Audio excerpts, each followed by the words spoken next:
El segundo año de la vida pública. Segunda parte. Parábola de las 10 vírgenes. Jesús está hablando en presencia de los campesinos de Yocana, Isaac, de muchos discípulos y de mujeres, entre las que está la Virgen, Marta y muchos de Betania. Están presentes todos los apóstoles. El niño, sentado enfrente de Jesús, no se pierde ni una palabra suya.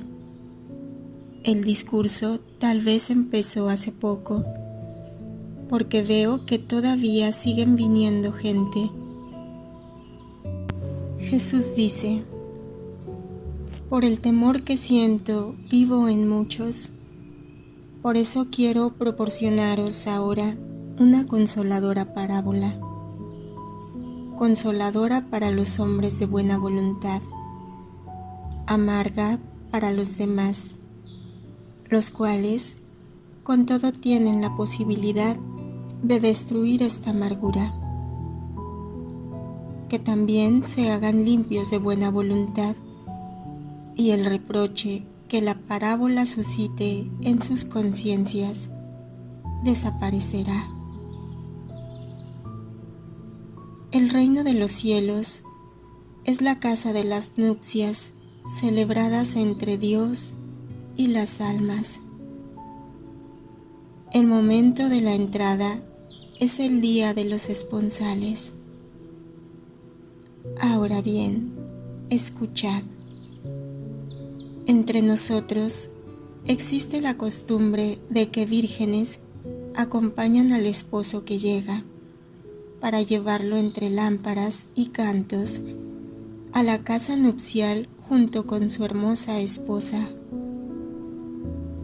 Cuando el cortejo sale de la casa de la novia, que velada y emocionada se dirige a su lugar de reina, a una casa que no es suya, pero desde el momento en que con su esposo se convierte en una sola carne, se hace suya. El cortejo de vírgenes, que son generalmente amigas de ella, corre al encuentro de ambos para rodearlos con un anillo de luces. Sucede, pues, que en un pueblo se celebraron unos esponsales. Mientras los novios con sus padres y amigos se alegraban en la casa de la novia, fueron 10 vírgenes a su lugar, al vestíbulo de la casa del novio, prontas a salir a su encuentro, cuando el lejano rumor de tambores y cánticos les advierte que los novios habían salido de la casa de la novia para venir a la del novio. El convite en la casa de los esponsales se prolonga y la noche cubrió todo. Las vírgenes, vosotros lo sabéis, tienen siempre las lámparas encendidas para no perder tiempo cuando llega el momento. Ahora bien, entre esas 10 vírgenes de lámparas encendidas y que alumbraban bien, 5 eran sagaces y 5 necias. Las sagaces, llenas de buen sentido, se habían provisto de pequeños vasos llenos de aceite para poder alimentar sus lámparas por si la espera se prolonga más de lo previsto. Entre tanto que las necias se habían limitado a llenar tan solo sus lámparas. Pasó una hora, pasó otra. Bellas conversaciones, historietas, chascarrillos animaron la espera, pero después no supieron decir otra cosa, ni hacer nada, y fastidiadas o bien cansadas, las 10 jovencitas se sentaron cómodamente con sus lámparas encendidas junto a ellas, y poco a poco se durmieron. Llegó la medianoche y se oyó un grito. «¡Llegó la novia! ¡Salid a encontrarla!».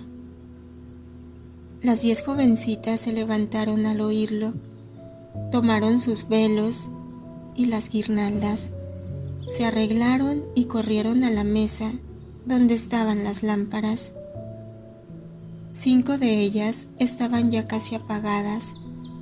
El pabilo, sin tener más aceite, echaba humo o chispazos cada vez más débiles, que se apagaría al punto con el menor soplo de aire, entre tanto que las otras 5 lámparas, a las que les habían puesto más aceite antes de dormirse las más sagaces, conservaban aún una fuerte llama, la que se encendió todavía más con el aceite que le echaron. «Oh», con voz suplicante dijeron las necias, «dadnos un poco de vuestro aceite, porque nuestras lámparas se pueden apagar tan solo con moverlas. Las vuestras están muy hermosas». Pero las sagaces respondieron, «afuera sopla el viento nocturno y cae el rocío a gota gruesa. Nunca es suficiente el aceite para sostener una llama fuerte que pueda resistir a los vientos y a la humedad. Si os damos, nos podrá suceder que nuestra luz se debilite y sería muy triste el cortejo de las vírgenes sin la danza de la llama. Id pronto al tendero más cercano, rogad, llamad, hacedlo que se levante para que os dé aceite». Y las necias deprisa, arrebujando el velo, manchándose los vestidos, perdiendo las guirnaldas en el chocar entre sí y en el correr, siguieron el cortejo de sus compañeras. Y mientras iban a comprar el aceite, sucedió que del fondo de la calle aparecieron el novio y la novia. Las 5 vírgenes que tenían las lámparas encendidas corrieron a su encuentro, y en medio de ellas, los novios entraron en casa para finalizar la ceremonia. Después de que las vírgenes hubiesen acompañado finalmente a la novia hasta la habitación nupcial, se cerró la entrada después de que hubieron pasado los novios, y quien estaba afuera se quedó. Y esto sucedió también a las 5 necias, que llegaron con el aceite, encontraron la puerta cerrada, e inútilmente llamaron, lastimándose las manos, y con gemidos decían, «Señor, Señor, ábrenos, somos del cortejo de las bodas, somos las vírgenes propiciatorias, escogidas para traer honra y fortuna a tu tálamo». Pero el novio, desde arriba de la casa, dejando por un momento a sus invitados íntimos que le acompañaban, mientras la novia estaba en la habitación nupcial, les dijo, «En verdad os digo que ni os conozco, no sé quiénes sois. Vuestras caras alegres no estuvieron junto a mi amada. Sois unas mentirosas, y por esto quedaos fuera de la casa de las bodas». Y las 5 necias, llorando, se fueron por las calles oscuras con sus lámparas, que para nada les servían, con los vestidos arrugados y los velos quitados, las guirnaldas deshechas o perdidas. Y ahora, escuchad el significado que encierra esta parábola. Os dije al principio que el reino de los cielos es la casa de los esponsales, celebrados entre Dios y las almas. A las nupcias celestiales son llamados todos los fieles, porque Dios ama a todos sus hijos.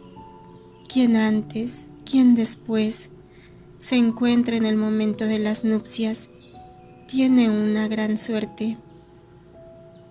Pero escuchad todavía, ¿sabéis cómo las doncellas tienen por honor y suerte el que las llamen para ser esclavas de la esposa?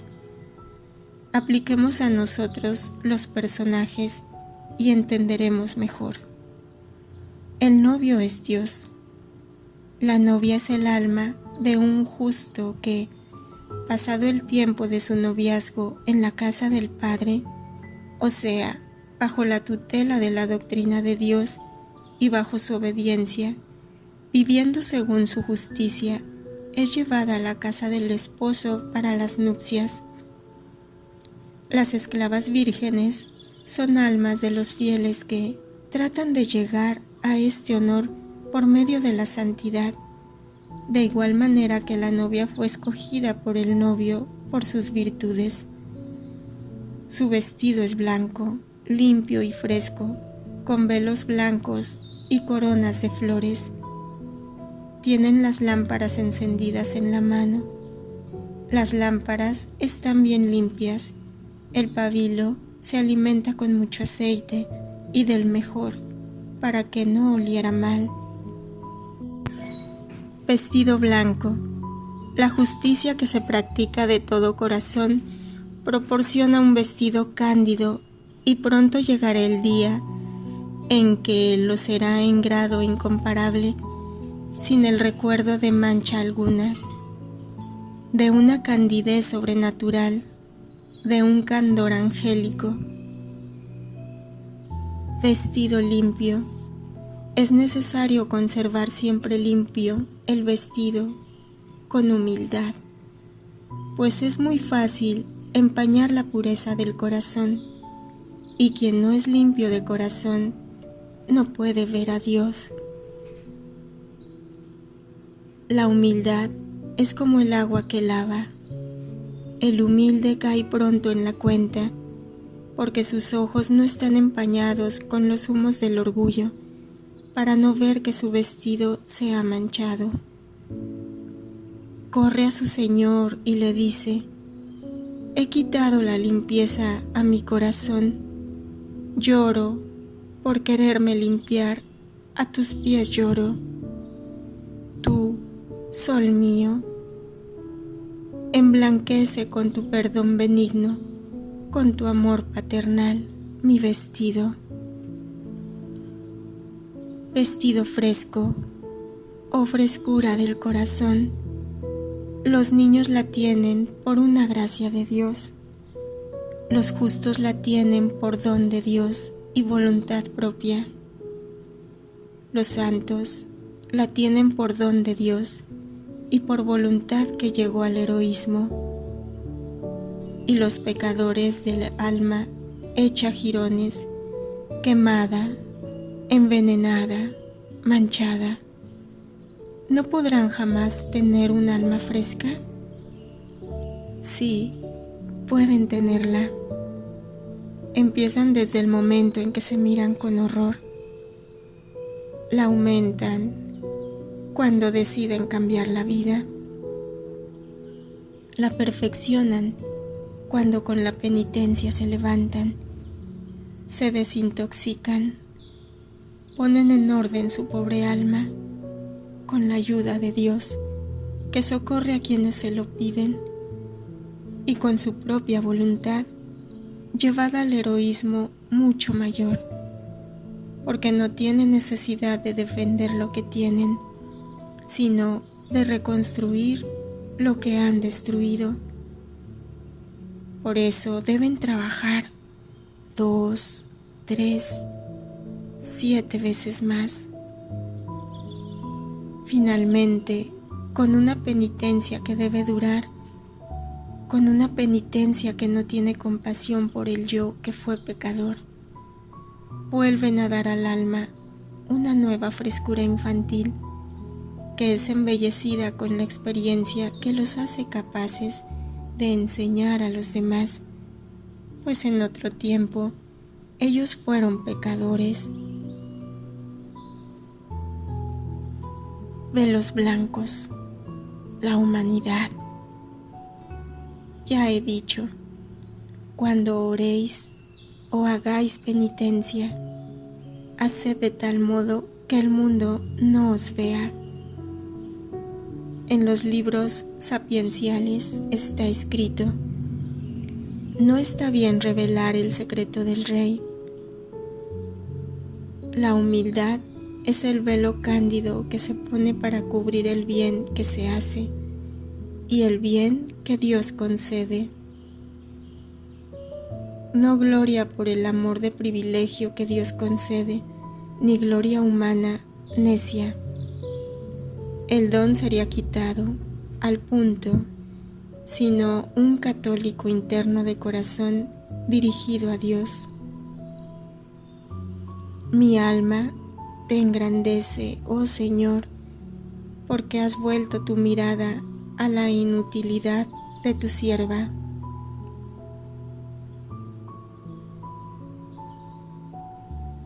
Jesús se detiene un momento y mira a su madre, que se pone roja bajo el velo y se inclina, como para componer los cabellos del niño que está sentado a sus pies, pero en realidad para ocultar el emocionante recuerdo. Coronada de flores, el alma debe tejerse su guirnalda diaria con actos virtuosos, porque delante del Altísimo no debe haber cosas marchitas ni ajadas. He dicho diaria, porque el alma no sabe cuándo Dios esposo puede aparecer y decirle: ven. Por esto es menester nunca cansarse en renovar las guirnaldas.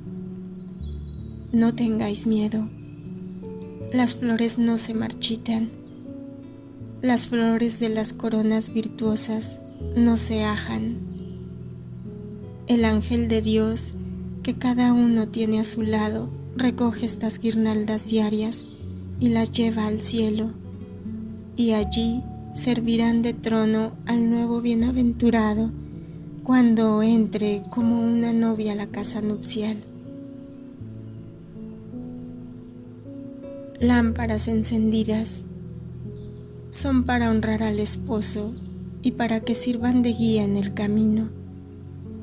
Cuán radiante es la fe y qué amiga tan dulce es. Produce una llama brillante como una estrella, una llama que ríe porque tiene seguridad en su certeza, una llama que hace luminoso aún el instrumento que la lleva. Aún el cuerpo del hombre alimentado por la fe parece ya desde la tierra que es más luminoso y espiritual, inmune de un marchitamiento tempranero, pues quien cree que se gobierna con las palabras y mandamientos de Dios para llegar a poseerlo, a Él que es su fin, y por esto huye de cualquier corrupción, no tiene turbaciones, miedos, remordimientos.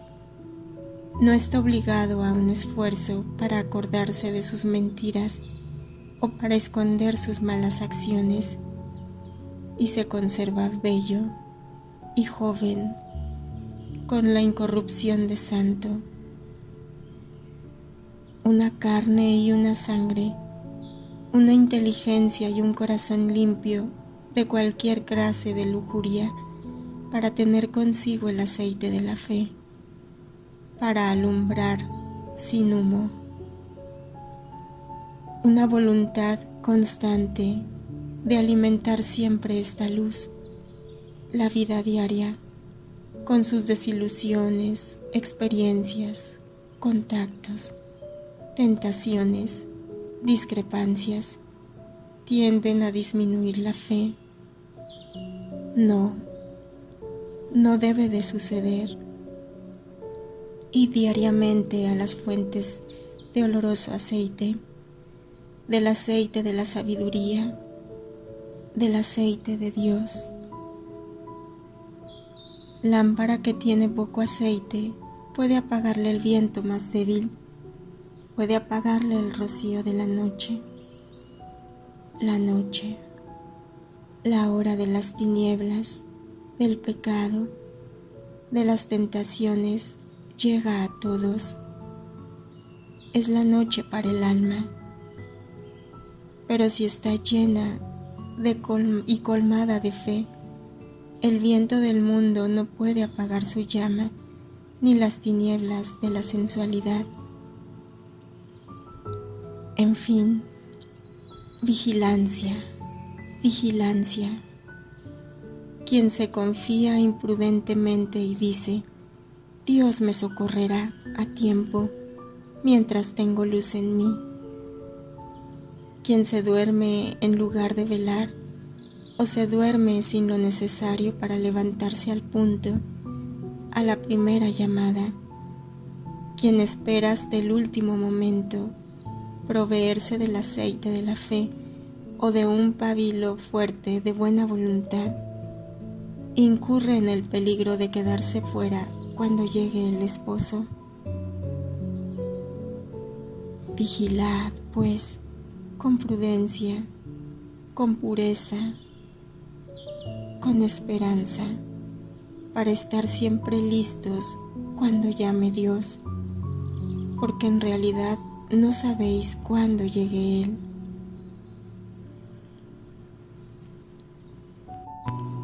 Queridos discípulos míos, no quiero que tengáis miedo de Dios, sino más bien fe en su bondad, ya sea los que os quedáis como los que os vais. Pensad que, si hiciereis lo que hicieron las vírgenes sabias, seréis llamados no solo a hacer cortejo al esposo, sino como la doncella Esther, que se convirtió en reina en lugar de Basti. Seréis elegidos y escogidos para que vuestras almas tengan el esposo que encontró en vosotros toda gracia y favor en grado supremo. Os bendigo a quienes partís. Llevad en vosotros y a vuestros compañeros estas palabras mías. La paz del Señor sea siempre con vosotros. Jesús se acerca a los campesinos para saludarlos nuevamente y Juan de Endor le dice en voz baja, Maestro, ya está Judas. No importa, acompáñalos al carro y haz lo que te dije que tenías que hacer. La asamblea se disuelve lentamente. Muchos hablan a Lázaro. Este se dirige a Jesús, que dejados a un lado los campesinos, se vuelve a donde lo llaman. Maestro, antes de que nos dejes, háblanos nuevamente. Lo desean los corazones de Betania. La tarde baja, es plácida y serena. Si queréis reuniros en la paja cortada, os hablaré antes de que me vaya de ese lugar acogedor, o también mañana al amanecer, pues ha llegado la hora de la despedida. Más tarde, esta noche, gritan todos, como queráis, idos ahora, os hablaré a la mitad de la primera vigilia.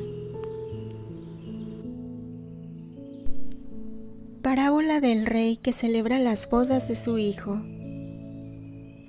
Jesús se dirige a un prado cuya hierba cortaron hace poco y que sirve de alfombra en medio de la fragancia un poco acre. Lo siguen los apóstoles, las Marías, Marta y Lázaro con los de su casa, Isaac con los discípulos, diría yo, toda Betania. Entre los siervos está el anciano con la mujer, los dos que en el monte de las bienaventuranzas encontraron una ayuda aún para sus días. Jesús se detiene a bendecir al patriarca que le besa entre lágrimas la mano y que acaricia al niño que camina al lado de Jesús. Le dice: dichoso tú, que lo puedes seguir siempre. Sé bueno, sé atento, hijo. Tienes una gran suerte. Sobre tu cabeza está suspendida una corona. Oh, qué dichoso eres. Cuando todos se han acomodado, Jesús empieza a hablar. Han partido nuestros pobres amigos, que tenían necesidad de ser muy consolados en la esperanza, en la seguridad de que basta saber poco para poder entrar al reino, que basta un mínimo de verdad sobre el que trabaje la voluntad. Os hablo ahora a vosotros, que sois menos infelices, porque os encontráis en condiciones materiales mucho mejores y con más auxilio del Verbo. Mi amor los sigue a ellos en alas del pensamiento. A vosotros con mis palabras os llega. A vosotros se os trata en la tierra como en el cielo, con mayor fortaleza, a fin de que a quien se le dio más se le exija. Ellos, nuestros pobres amigos, que están en camino de su galera, no pueden tener sino un mínimo de bien, y en compensación un gran dolor. Por esto a ellos solo la promesa de la benignidad, pues otra cosa sería superflua. En verdad os digo que su vida es penitencia y santidad, y otra cosa no se les debe imponer. En verdad os digo que cual vírgenes sagaces no dejarán apagar su lámpara hasta la hora en que serán llamados. ¿Dejarla apagar? No. Su bien es la luz. No pueden dejarla apagar. En verdad os digo que así como yo estoy en el Padre, así los pobres están en Dios. Por esta razón yo, Verbo del Padre, quise nacer pobre y permanecer pobre, porque me siento más cercano al Padre entre los pobres, el cual ama a los pequeños, y éstos lo aman con todas sus fuerzas. Los ricos tienen muchas cosas, los pobres tienen solo a Dios. Los ricos tienen muchos amigos, los pobres están solos. Los ricos tienen muchas consolaciones, los pobres carecen de ellas. Los ricos tienen diversiones, los pobres no tienen más que trabajo. A los ricos se les facilita todo con dinero. Los pobres tienen además la cruz de tener miedo a las enfermedades y carestía, porque sería su fin la muerte. Pero tienen a Dios, es su amigo, su consolador, el que los distrae de su penosa vida actual con esperanzas celestiales, a quien se puede decir, y ellos saben decirlo, de hecho lo dicen porque son pobres y humildes: Padre, socórrenos con tu misericordia. Lo que digo en estas tierras de Lázaro, amigo mío y amigo de Dios, si bien es rico, puede parecer extraño, pero Lázaro es la excepción entre los ricos. Lázaro ha llegado a la virtud que es dificilísimo encontrar en la tierra, y todavía más difícil de poner en práctica para enseñar a otros. La virtud de la libertad de las riquezas. Lázaro es justo. No se ofende.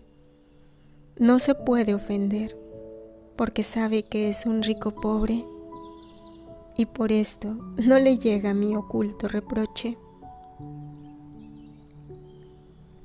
Lázaro es justo. Reconoce que en el mundo de los grandes es así como digo. Por esto, en verdad os digo que es más fácil que esté en Dios un pobre que un rico. Y en el cielo de mi Padre y vuestro, muchos asientos los ocuparán los que en la tierra fueron despreciados como los mínimos y como tales pisoteados, cual se pisa el polvo. Los pobres conservan en su corazón las perlas de la palabra de Dios. Son su único tesoro y son su sola riqueza y la cuidan bien. Quien tiene muchas está hastiado y es soberbio y sensual. Por esto no admiran con ojos humildes y de agradecimiento el tesoro que Dios le ha concedido y lo confunde con otros tesoros, solo en apariencia hermosos, tesoros que son las riquezas de la tierra, y piensa, es un dignarme si acepto las palabras de alguien que es igual a mí como hombre,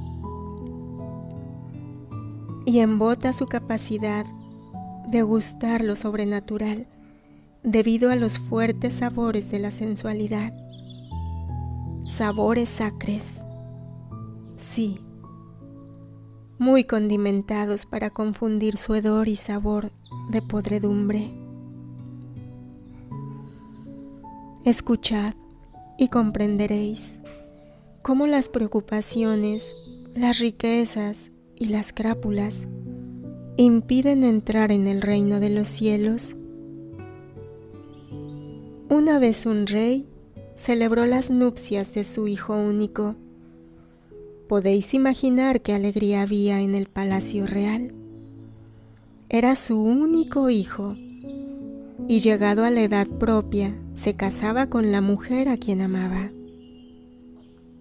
El padre y rey quiso que todo fuese alegría en la alegría de su amado hijo, que iba a contraer nupcias.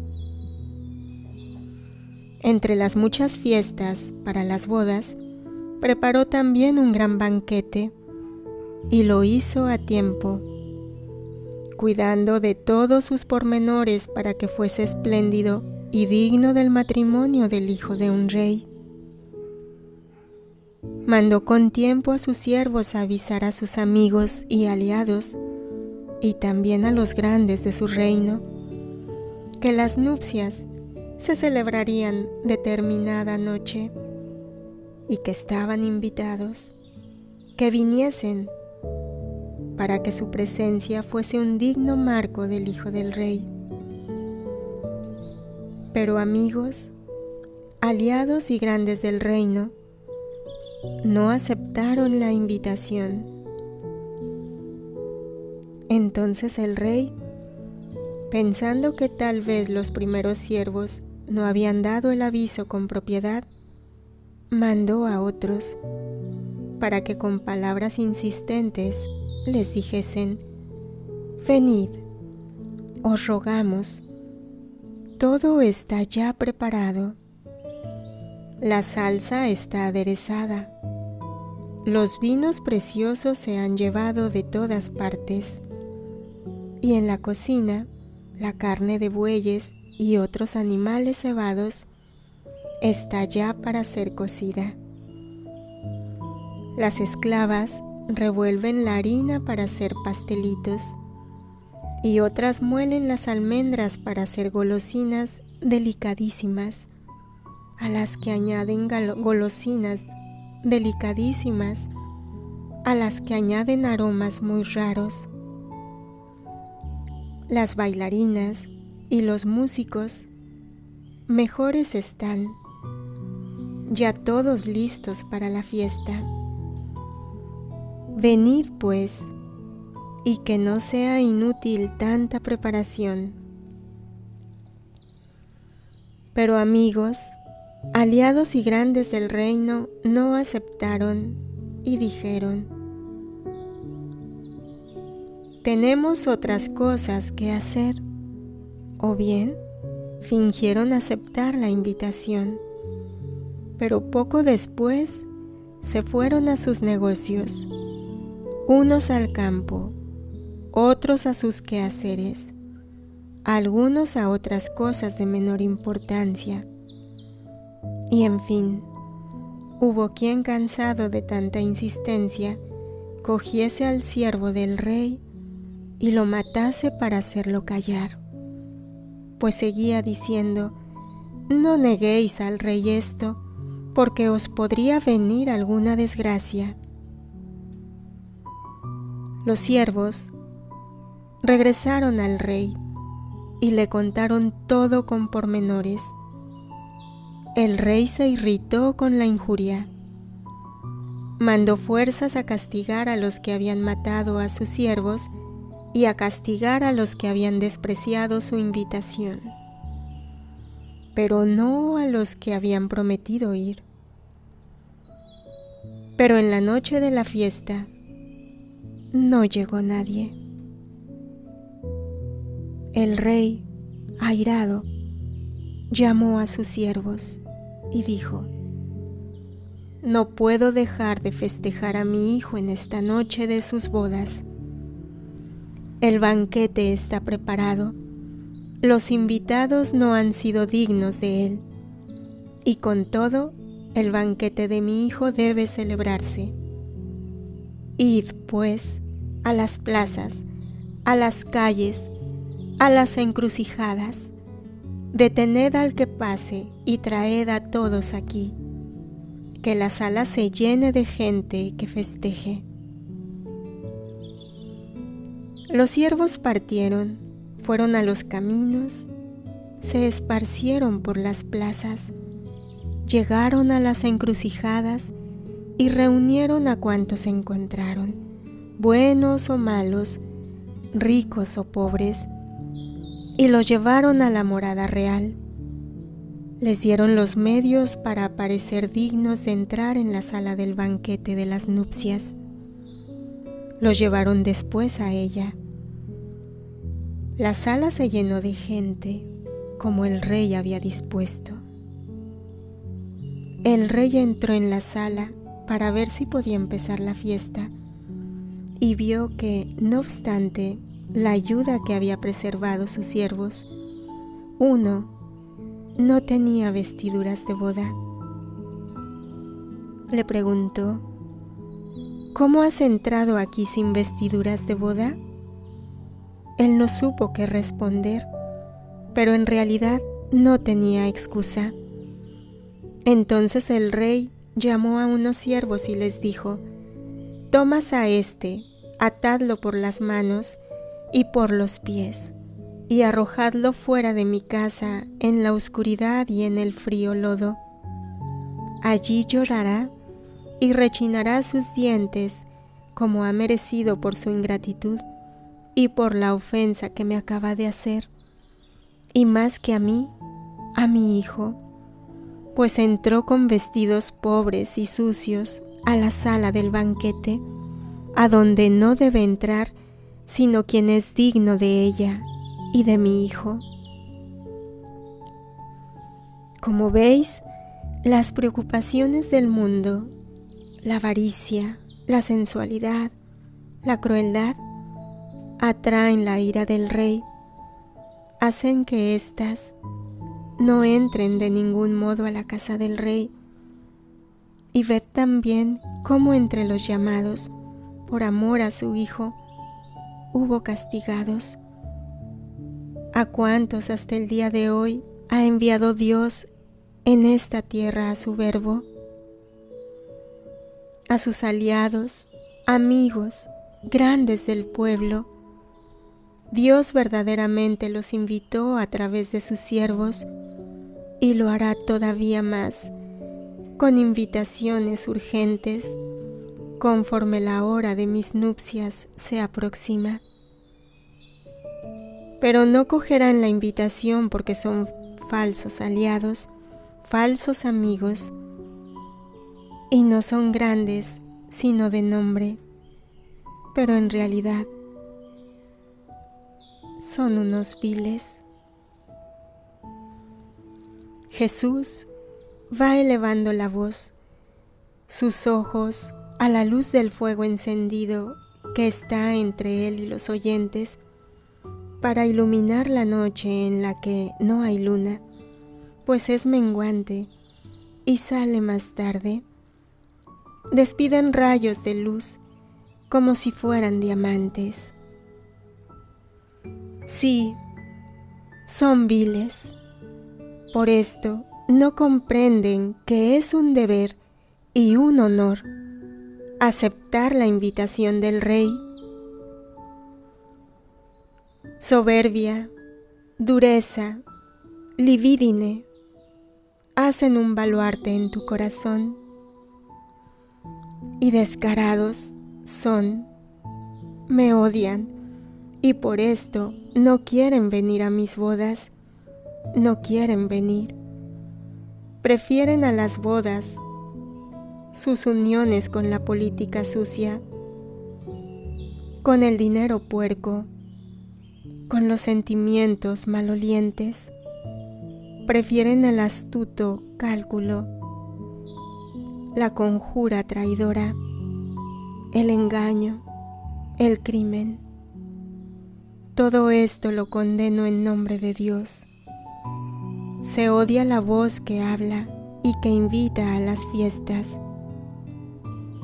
En este pueblo se busca a los que matan a los siervos de Dios, los profetas que han sido los siervos hasta el día de hoy, a mis discípulos que serán los siervos a partir de ahora.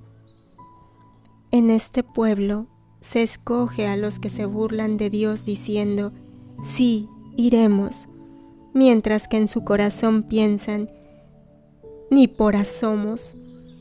Todo esto sucede en Israel. Y el Rey de los cielos, a fin de que su Hijo tenga un cortejo digno de sus bodas, enviará a recoger de las encrucijadas, de los caminos, a los que no son amigos, ni grandes, ni aliados, sino sencillamente pueblo que pasa. Y la cosecha, por mi mano de hijo y de siervo de Dios, ha empezado. Los que sean, vendrán. Han ya venido. Los ayudo a hacerse limpios y hermosos para la fiesta de las bodas. Pero habrá, para su desgracia, quien aún, en la magnificencia de Dios, que le proporciona perfumes y vestidura real para que se presente cual no es, un rico y digno. Habrá quien, a pesar de toda esta bondad, se aprovechará indignamente de ello para seducir, ganar. Individuo de ánimo torcido, estrechado en los tentáculos del pulpo repugnante de todos los vicios, y sacará perfumes, vestidos para obtener una ganancia ilícita, pues los empleará no para las nupcias del Hijo, sino para las suyas con Satanás. Pues bien, esto sucederá, porque muchos son los llamados, pero pocos los que, para poder perseverar en el llamamiento, llegan a ser los elegidos. Pero también acontecerá que estas llenas, que prefieren lo podrido al alimento fresco, serán castigados al arrojárseles afuera de la sala del banquete, a las tinieblas y al fango de un lago eterno, en que la risa chillona de Satanás se oye al conquistar un alma, y donde se escucha el eterno llamado de desesperación de los necios, que prefirieron el delito a la bondad que los había llamado. Levantaos y vámonos a descansar. Os digo a todos vosotros, ciudadanos de Betania, os digo y os doy mi paz. Te bendigo en particular a ti, Lázaro, amigo mío, y a ti, Marta.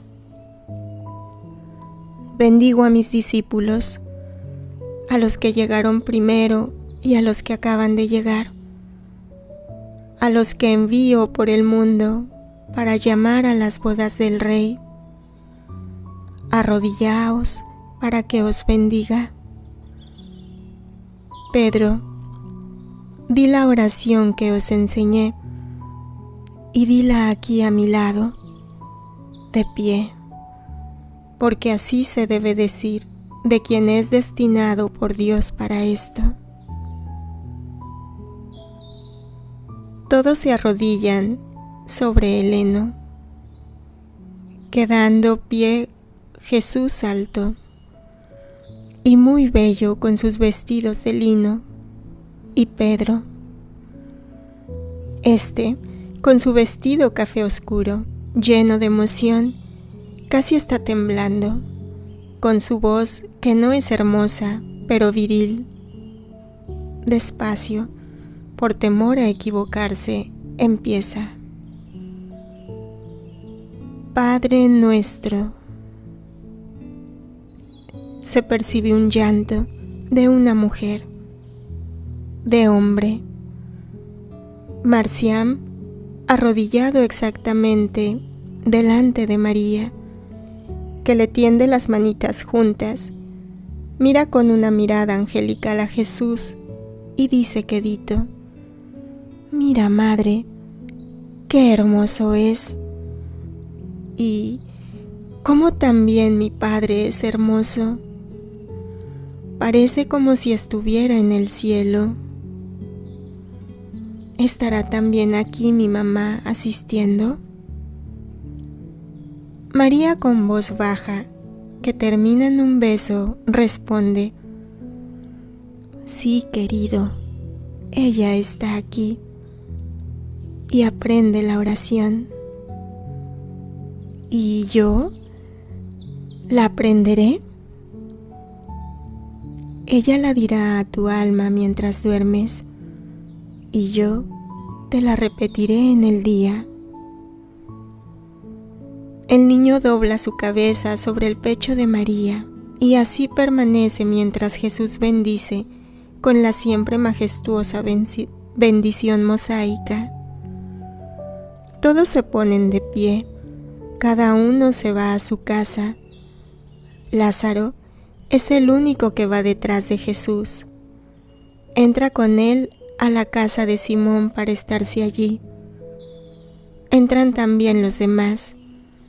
Iscariote se queda en un rincón semioscuro, apenado. No se atreve a acercarse a Jesús como los demás. Lázaro se congratula con Jesús. Dice: oh, me desagrada que te vayas, pero estoy más contento que si te hubiese visto partir anteayer. ¿Por qué, Lázaro? Porque tenías un aire triste y cansado. No hablabas, sonreías poco. Ayer y hoy has vuelto a ser mi santo y dulce maestro, y esto me causa alegría. Lo estaba, aunque no decía nada. Lo estabas, pero tú eres serenidad y palabra. Esto queremos de ti. Bebemos en estas fuentes nuestra fortaleza. Estas fuentes parecían secas. Teníamos una gran sed. Tú ves que hasta los gentiles se han admirado y vinieron a buscarlas. Iscariote, a quien se había acercado Juan de Zebedeo, se atreve a hablar. También a mí me habían preguntado, pues estaba muy cerca de la Antonia esperando verte. ¿Sabías dónde estaba yo? Responde cortante Jesús. Lo sabía, pero esperaba que no hubieras desilusionado a quien te aguardaba. También los romanos se sintieron desilusionados. No sé por qué obraste así. ¿Y eres tú quien me pregunta? ¿No estás al corriente de los rumores del Sanedrín, de los fariseos, de los demás acerca de mí? ¿Cuáles? ¿Habrías tenido miedo? No, asco. El año pasado, cuando estabas solo, uno solo contra todo el mundo que ni siquiera sabía que fuese yo profeta, mostré no tener miedo, y tú eres una de las adquisiciones de mi autoridad. Hice oír mi voz contra todo un mundo de gritos. Hice oír la voz de Dios en un pueblo que había olvidado. Purifiqué la casa de Dios de las suciedades materiales que había, sin esperar limpiarla completamente de las suciedades morales que anidan en ella. Porque no ignoro el futuro de los hombres, sino para cumplir con mi deber, por el celo de la casa del Señor eterno, convertida en una plaza, en que se oían las voces de barateros, usureros y ladrones, y para sacar del adormecimiento a los que durante siglos han olvidado su obligación sacerdotal, dejado en el letargo espiritual. Fue el toque de llamada a mi pueblo para llevarlo a Dios. He regresado este año y he visto que el templo es siempre el mismo, lo que es peor todavía. No es ya más cueva de ladrones, sino lugar de conjura, y después se convertirá en la sede del crimen, y luego en un lupanar, y finalmente será destruido con una fuerza más grande que la de Sansón, aplastando a una casta indigna de ser llamada santa. Es inútil hablar en ese lugar en el que, te lo recuerdo, me prohibieron hablar. Pueblo perjuro, pueblo envenenado en sus jefes, que se atreve a prohibir a que hable la palabra de Dios en su casa. Se me prohibió. Callé por amor a los mismos, a los mínimos. No ha llegado la parte para recibir en sus brazos mi prole. El mundo, no llores, madre, perdona, tú que eres buena, que tu hijo sintió la necesidad de decir a quién quiere o puede engañarse. La verdad que yo conozco, callo, pero ay de aquellos por quienes Dios guarda silencio. Madre, Marciam, no lloréis, os lo ruego, que nadie llore. Pero en realidad todos lloran más o menos dolorosamente. Judas pálido como un muerto, en su vestido amarillo y rojo con rayas, se atreve a hablar otra vez con una voz plañidera y ridícula. Créeme, maestro, que estoy confundido y adolorido. No sé qué cosa decir. Yo no sé nada. De veras que no vi a nadie en el templo. He roto el contacto con todos, pero si tú lo dices, verdad será. Judas, ¿ni siquiera viste a Sadoc? Judas inclina la cabeza rezongando. Es un amigo, como a tal lo traté, no como a uno del templo. Jesús no responde. Se dirige a Isaac y a Juan de Endor, a quien vuelve a hacer recomendaciones pertinentes a su trabajo. Entretanto, las mujeres confortan a María, que llora, y al niño que llora al ver llorar a María. Lázaro y los apóstoles están muy tristes. Jesús se dirige a ellos, ha vuelto a tomar su dulce sonreír, y mientras abraza a su madre y acaricia al niño, dice: Y ahora me despido de vosotros que os quedáis, porque mañana al amanecer partiremos. Adiós, Lázaro. Adiós, Máximo. José, te agradezco las atenciones que tuviste para con mi madre y demás discípulos durante el tiempo en que me esperaban. Gracias por todo. Lázaro, da mi bendición a Marta. Regresaré pronto. Ve, madre, a descansar. También tú, María, y tú, Salomé, si queréis. Claro que vamos, dicen las dos Marías. Entonces a descansar. La paz sea con todos. Dios esté con vosotros. Hace una señal de bendición y sale llevando de la mano al niño y abrazando a su madre. La permanencia en Betania ha terminado.